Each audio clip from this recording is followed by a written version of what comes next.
আজি বোকাখাত সমষ্টিত আমি কেইবাটাও এনেধৰণৰ জগন্নাথ কমিউনিটি হল নিৰ্মাণৰ কাম সম্পূৰ্ণ হৈ উঠা আনুষ্ঠানিকভাৱে ৰাইজৰ বাবে আমি মুকলি কৰিছোঁ। আমাৰ চৰকাৰখনে ৰাজ্যখনৰ বিভিন্ন ঠাইত 5টা এনেধৰণৰ জগন্নাথ কমিউনিটি হল নিৰ্মাণৰ সিদ্ধান্ত গ্ৰহণ কৰিছিল। বোকাখাতত আমি ডিলিঙত কাম সম্পূৰ্ণ কৰি প্ৰথমটো জগন্নাথ কমিউনিটি হল আমি আনুষ্ঠানিকভাৱে মুকলি কৰিছোঁ। বৰ্তমান সময়ত কেইবাটাও জগন্নাথ কমিউনিটি হলৰ নিৰ্মাণৰ কাম আমাৰ সমষ্টিত সম্পূৰ্ণ হৈছে। ইয়ালৈ অহাৰ আগতে মই গৰিয়াজান চাহ বাগিচাৰ সম্পূৰ্ণ হৈ উঠা এটা জগন্নাথ কমিউনিটি হল আনুষ্ঠানিকভাৱে ৰাইজৰ বাবে মুকলি কৰিছোঁ। আৰু বাগিচাবিলাকত ৰাইজৰ এই হল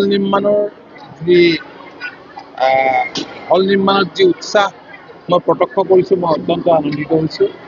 আৰু ইয়াৰ এখন মেনেজমেণ্ট কমিটিও থাকিব, য'ত MLA চেয়াৰমেন থাকিব, ভাইচ চেয়াৰমেন, বাগিচাৰ মেনেজাৰ থাকিব আৰু মেম্বাৰ ছেক্ৰেটাৰী, এছিষ্টেণ্ট মেনেজাৰ বা ৱেলফেয়াৰ অফিচাৰ হ'ব, ছ'চিয়েল অৰ্গেনাইজেশ্যন বা প্ৰতিনিধিত্ব থাকিব, বাগিচাৰ পৰা প্ৰতিনিধিত্ব থাকিব। এনেধৰণেৰে একোখনকৈ মেনেজমেণ্ট কমিটি হ'ব।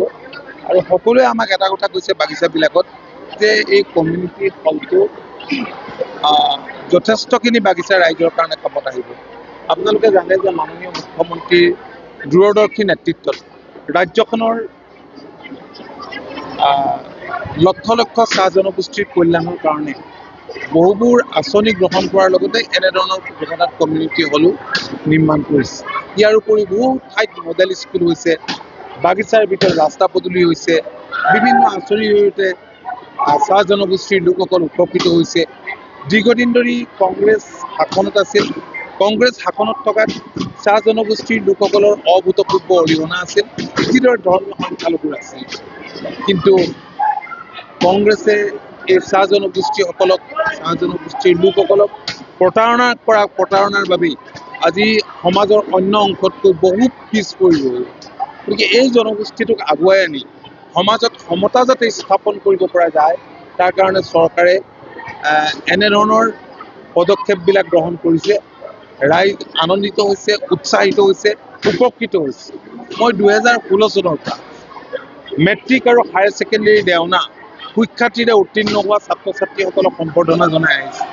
মই দেখিছোঁ যে প্ৰত্যেক বছৰে সুখ্যাতিৰে উত্তীৰ্ণ হোৱাৰ হাৰ চাহ জনগোষ্ঠীৰ মাজৰ পৰা বৃদ্ধি পাইছে। এইটো এটা শুভ লক্ষণ। মই আশা কৰিম যে এই যি জগন্নাথ কমিউনিটি হল বিহৰা আমাৰ বৰচাপৰি বাগিচাত হ'ল, গতিকে ইয়াৰ সকলোৱে যাতে সদব্যৱহাৰ কৰে। ধন্যবাদ। কেন্দ্ৰীয় সমিতিৰ অফিচৰে জিলা সমিতিবিলাকে প্ৰাৰ্থী ঘোষণা কৰিছে মাজুলী, নলবাৰী